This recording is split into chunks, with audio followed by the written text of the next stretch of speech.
گیلے تیتر کی عرفیت رکھنے والا ایجنسیوں کا ٹاؤٹ اینکر عمران ریاض خان اسلام آباد میں قتل ہونے والی لڑکی نور مقدم کے زیر تفتیش کیس کا ڈیٹا نشر کرنے اور مقتولہ کی کردار کشی کرنے کی وجہ سے سوشل میڈیا پر لعن طعن کا شکار ہے۔ موصوف نے ایک شریف خاندان سے تعلق رکھنے والی مقتول لڑکی کے بارے میں جو ہذیان بکا ہے وہ سن کر سر شرم سے جھک جاتا ہے، لیکن گیلے تیتر اور شرم کا دور پار کا بھی کوئی تعلق نہیں۔ یاد رہے کہ خفیہ ایجنسیوں کے مستند ٹاؤٹ کا کردار ادا کرنے والے عمران ریاض خان کی عرفیت گیلا تیتر تب پڑی جب وہ سن 2020 میں سینکڑوں تیتروں کا غیر قانونی شکار کرتے ہوئے پکڑا گیا۔ تب اس کی جیپ کی ایک تصویر سوشل میڈیا پر وائرل ہو گئی تھی جس پر سینکڑوں تیتر مارنے کے بعد سجائے گئے تھے۔ تاہم جھوٹ کے پیغمبر نے خود کو قانونی کارروائی سے بچانے کے لیے ایک ویڈیو جاری کی جس میں یہ موقف اپنایا کہ وہ تو صرف 14 تیتر شکار کرنے کے بعد اپنے گھر روانہ ہو گیا تھا، لیکن اس کے جانے کے بعد اس کے ساتھیوں نے اس کی جیپ پر فریج میں رکھے ہوئے سینکڑوں تیتر نکال کر شو بازی کی خاطر سجا دیے اور پھر ان کی تصویر بنا کر سوشل میڈیا پر ڈال دی۔ تاہم حقیقت یہ ہے کہ وہ موقع واردات پر خود بھی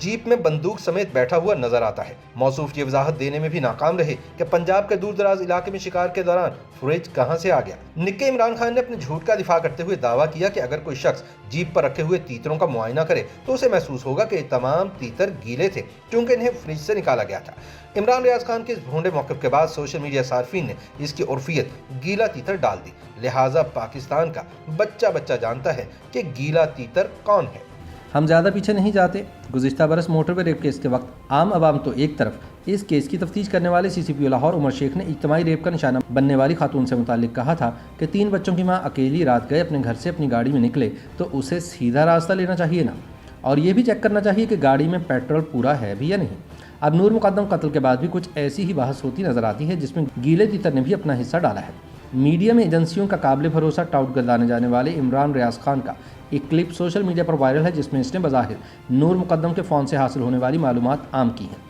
جسے مقتولہ کی کردار کشی قرار دیا جا رہا ہے۔ اپنے YouTube چینل پر گیلے تیتر نے صدف کمل کے متنازع بیان پر ان کے خلاف بولنے والوں پر تنقید سے لے کر پاکستانی فیمنسٹ، میرا جسم میری مرضی کا حق مانگنے والی خواتین، اسلام آباد میں بانی پاکستان قائد اعظم محمد علی جناح رحمۃ اللہ تعالی علیہ کی تصویر کے نیچے ہونے والے فوٹو شوٹ سے لے کر نور مقدم کیس تک ہر معاملے پر بطور صحافی خبر دینے کی بجائے اپنی ذاتی رائے دی ہے، جو خواتین کے حوالے سے انتہائی متعصبانہ اور جاہلانہ قرار دی جا رہی ہیں۔ اور گیلے تیتر کے اس کلپ پر سوشل میڈیا پر شدید رد عمل سامنے آ رہا ہے۔ نور مقدم کے اپنے والدین کے ساتھ کیسے تعلقات تھے، انہوں نے اپنے والدین کو کتنی کالز کی ہیں، ٹیکسٹ میسیجز کیے۔ بیشتر افراد کا کہنا ہے کہ سب معلومات اول تو زیر تفتیش مقدمے سے متعلق ہیں، انہیں میڈیا پر شیئر کرنا جرم ہے۔ دوم، نور اور ان کے والدین کے ذاتی تعلقات جیسے بھی ہوں، یہ نور کے قتل کا جواز فراہم نہیں کرتے۔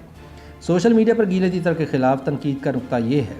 کہ ذہنی طور پر بیمار اینکر زیر تفتیش معلومات کو استعمال کرتے ہوئے مقتولہ کی کردار کشی کرنے کے ساتھ ساتھ اس کے ساتھ ہونے والے ظلم کو جائز قرار دینے کی کوشش کرتا نظر آیا۔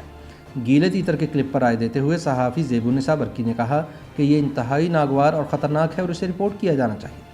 پاکستان میں خواتین کے لیے موجودہ ماحول کو تاریک دور قرار دیتے ہوئے زیب النساء کا کہنا تھا کہ یہی وہ سوچ ہے جس کے خلاف پاکستانی خواتین لڑ رہی ہیں۔ رابعہ محمود نے تبصرہ کیا کہ مذہبی کارڈ کا استعمال کرتے ہوئے ایک صحافی کا مرد کے تشدد کا شکار خواتین کے خلاف خطرناک بیانیہ، یہ متاثرین پر الزام تراشی سے کہیں بڑھ کر ہے۔ عمران ریاض خان سے پوچھنا چاہیے کہ وہ اپنے شوہروں، والد اور بھائیوں کے ہاتھوں قتل ہونے والی خواتین سے متعلق کیا کہیں گے۔ سلمان صوفی نے نام نہاد اینکر کی اس حرکت کو جرم قرار دیا، جبکہ صحافی افسا کومل نے اسے غیر ذمہ دارانہ صحافت کا نام دیا۔ اس حوالے سے اینکر منصور علی خان نے UN ویمن کا ایک کلپ شیئر کیا ہے جس پر درج ہے کہ آئیے متاثرین پر الزام تراشی والے بیانیے کو بدلتے ہیں اور زبان کی طاقت کو بچ جانے والوں کی خدمت کے لیے استعمال کریں، نہ کہ مجرموں کے فائدے کے لیے۔ ساتھ ہی منصور نے مرد نے اس عورت کو مار دیا جس نے اپنے والد کو صرف 3 مرتبہ ٹیکسٹ پیغام بھیجا والی ہیڈ لائن کو مسترد کرتے ہوئے لکھا کہ اس خبر کو اس طرح لکھا جانا چاہیے کہ مرد نے عورت کا قتل کر دیا۔ اس بارے شانزہ کا کہنا ہے کہ مرد کے ہاتھوں عورت کے قتل کو جائز ثابت کرنے کے لیے ہم بحیثیت قوم کسی بھی حد تک جا سکتے ہیں۔ وہ کہتی ہیں کہ اسلام والا سیاق و سباق صرف عورت پر ہی نہیں مرد پر بھی لاگو ہوتا ہے۔ بدقسمتی سے اس کیس میں مرد کی اتنی بڑی غلطی نظر نہیں آ رہی اور اس کی حمایت میں عورت کو مارا جا رہا ہے۔ کچھ افراد سوشل میڈیا پر اپنے والدین کے ساتھ تعلقات اور ٹیکسٹ پیغامات کے جواب نہ دینے کی وجوہات بھی شیئر کرتے نظر آئے۔ جیو نیوز کے اینکر عبداللہ سلطان نے